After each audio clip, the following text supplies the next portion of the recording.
Welcome back to Just the Facts, y'all. My name is Jimmy. Today we got our Texas preview. Number 22 ranked Texas at home versus West Virginia coming into town. And this is going to be a very, very interesting game. Three things for Texas. Can they stay consistent? We've seen it in the past with Texas. We win a big game, and then the following week we disappoint. We lose to an inferior team we're not supposed to lose to, or a game is closer than what it should be. And I feel like we're having another instance of that here this Saturday. Joseph Osai, man, I cannot say enough things about him. He's looking like a real NFL player now. Last year showed some flashes, especially in that Utah game.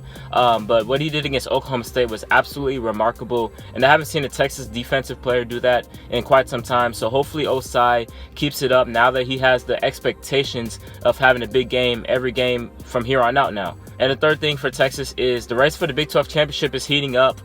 Texas sits 5th right now. Texas pretty much controls her own destiny. Looking at it here, they would need to win out, which include teams like Iowa State, Kansas State that they will need to play that are above them at this moment in time. And I hate to say it, but we would have to cheer for Oklahoma to win out as well and beat Oklahoma State to give Oklahoma State 2 losses. And that would put us again ahead of Oklahoma State. And it would be OU and Texas in the Big 12 championship game once again like it was in 2018. Now, three things for West Virginia. Their defense is tops in the Big 12. Them and Oklahoma State. So back-to-back weeks, Texas is playing the two best defensive teams in the Big 12. We did okay versus Oklahoma State. I will get into that in a second. West Virginia's defense is for real. Top 5 in the country in total defense. And that's going to be a thing to look for there. Another thing for West Virginia is that they rely heavy on the run game with Letty Brown. He's been absolutely phenomenal this season, having 4 out of the 6 games, going over 100 yards rushing. And West Virginia is not the most explosive offense in the world, but they don't beat themselves up by turning the ball over. And as for the Big 12 race, West Virginia is right there as well. They would need to win out. I'm not sure about their schedule, but I think they need to win out, and they need a couple other things to happen. So this Texas-West Virginia game is pretty much essentially a Big 12 championship game, elimination game. One of these teams will not have a chance pretty much at all to go to the Big 12 championship game if they lose this game. So this game is absolutely paramount.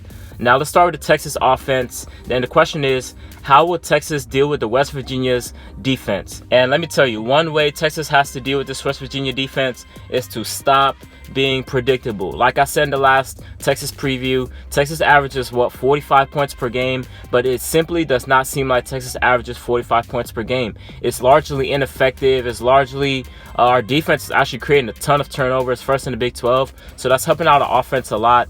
And now special teams is helping out a lot as well. We had a kick return for Deshaun Jameson, and that's where a lot of our points are really being benefited from, special teams and defense. Sam has not been good over the last 4 games. In fact, he's only throwing 55%.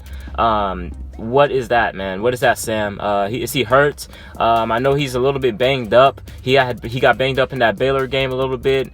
And in the press conference for this week, Tom Herman said that, Sam plays hurt all the time. And I can see that, but, I mean, come on. This guy has to play better. But I can't take away from the fact that he is very, very clutch. He's a guy that, upon the fourth quarter, no matter what happens in the first 3 quarters, he's going to come in clutch. We saw it there Saturday, converting multiple 4th downs on that drive, that very, very long drive, and ended with a Jake Smith touchdown, and then overtime threw another touchdown to Josh Moore. But I want to see Sam be consistent throughout the entire course of the game. This is not looking like 2018 or even 2019 Sam.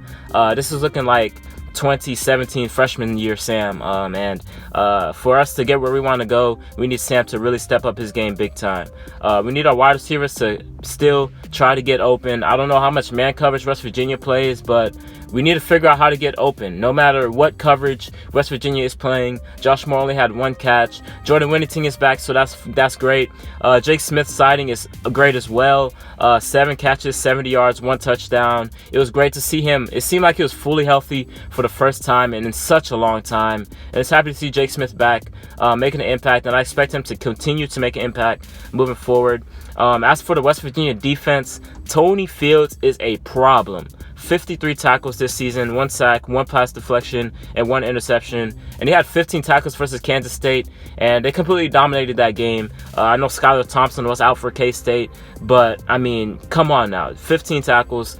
this guy's elite. The steals bros are still a problem. They've been there forever, it seems like. They have a combined 5.5 sacks this season. And with our O-line having a ton of issues, I'm kind of terrified of the Steals brothers just wreaking havoc and getting to Sam and forcing Sam to be inefficient and ineffective for large chunks of this game. So because our line has really regressed, it really sucks because all of our guys are pretty much experienced. But it's just not seeming like it's clicking all together. Speaking of the offensive line, they need to block enough for Bijan Robinson to get any little space to run, because this guy is absolutely explosive. He didn't have the best game versus Oklahoma State, but you can see the potential just reeking out of him, man. It's just like he's so electrifying. He had a couple nice little 12-yard runs, I believe, versus Oklahoma State early on. And then we kind of went away from that. We went to Roshan a little bit, but we always drift away from the running game come third and fourth quarter. And sometimes it's frustrating, but I know we needed to kind of stay afloat in that game. So we had to pass the ball more. But Bijan Robinson, I want to see 15-plus carries with no Keontae Ingram out. He's going to be out a couple weeks with a high ankle sprain. So I want to see Bijan Robinson just take the bull by the horns and run with it. Texas does not start off games well at all. So getting a fast start will be imperative for Texas. And the penalties, 130-plus yards of penalty yardage. After the game versus Baylor, we had 5 penalties only, and now we're going back up to where we are with the penalties, which has been a struggle all season long for Texas. Discipline from Texas. And as for the Texas defense, can they keep improving? Over the last 2 games against Baylor and Oklahoma State, they have been playing better. And I know we gave up a whole bunch of yards to Spencer Sanders and Tylan Wallace, but other than that, I think we played pretty well. Other than Tylan Wallace destroying us for 180-plus yards or whatever it was, I think our defense played pretty well. The turnovers helped a ton. We wouldn't have won the game without the 4 takeaways that we had versus Oklahoma State. That was a big key, forcing Spencer Sanders to turn the ball over. Luckily, too bad we're not playing Spencer Sanders again. I wish we could play Spencer Sanders every week because he's just a turnover machine, and that'll help us out a lot. Osai, 12 tackles, 3 sacks, 6 tackles for loss, 1 forced fumble, 1 fumble recovery. That's a monster game, man. I can't say enough about that game. I can't say enough about the D-line. It's just looking better and better each week. I know Osai got all the love for what he did, but I want to give Taquan Graham a lot of credit. I want to give Jacoby Jones a lot of credit. Those guys played their asses off too. They played really hard. T'Vondre Sweat, Ojimo, Alfred Call, all these guys are really good, man. And our defensive line is going to become elite. Maybe by the end of this year, but I think next year, even with Osai gone, our defensive line is going to be really good. I want to give some love to Juwan Mitchell. 30 tackles in the past 3 games alone. That dude is just everywhere. He's consistent, man. He's probably our second most consistent guy besides Osai at this point on our defense.